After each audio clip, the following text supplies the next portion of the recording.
پیارے سنی بھائیوں، السلام علیکم ورحمۃ اللہ وبرکاتہ۔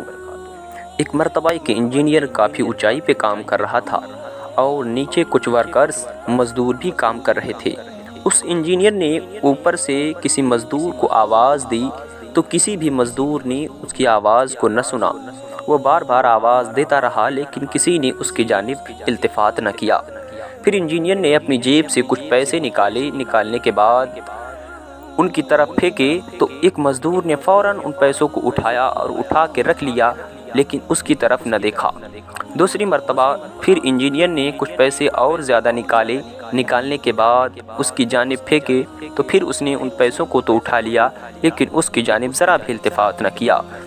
پھر تیسری مرتبہ انجینئر نے ایک اینٹ اٹھانے کے بعد اس ورکر کی طرف پھینکا تو اس ورکر نے فوراً اس کی جانب دیکھا، اوپر کی جانب دیکھا کہ ابھی تک تو پیسے گر رہے تھے، اب یہ اینٹ کہاں سے گری۔ پیارے مسلم بھائیوں، پیارے دوستوں، بتانے کا مقصد یہ ہے کہ ہم اللہ رب العزت کی نافرمانیاں کرتے رہتے ہیں جب تک اللہ ہم پہ اپنی نعمتوں کا، اپنی برکتوں کا نزول فرماتا رہتا ہے۔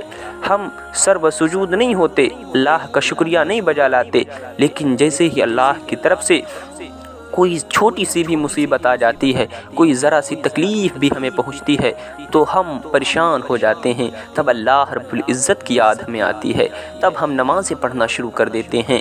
پیارے اسلامی بھائیوں، ایسا نہیں ہے بلکہ ہمیں ہر حال میں اللہ رب العزت کی تعریف کرنی چاہیے، اس کی حمد و ثنا بیان کرنی چاہیے اور صوم و صلات کی پابندی کرنی چاہیے۔ کسی بھی حال میں ہمیں اللہ کو فراموش نہیں کرنا ہے، اللہ رب العزت کے فرامین کو فراموش نہیں کرنا ہے۔ پیارے اسلامی بھائیوں، جب تک اللہ ہم پہ رحمتیں نازل فرمائے تو اس کا شکریہ ادا کرو۔ اگر اس کی جانب سے بطور حکمت کوئی اگر پریشانی بھی آتی ہے، تکلیف بھی آتی ہے، پھر بھی اس کا شکریہ بجا لاؤ۔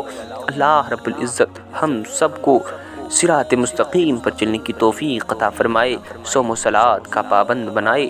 آمین بجاہ سید المرسلین صلی اللہ علیہ وسلم۔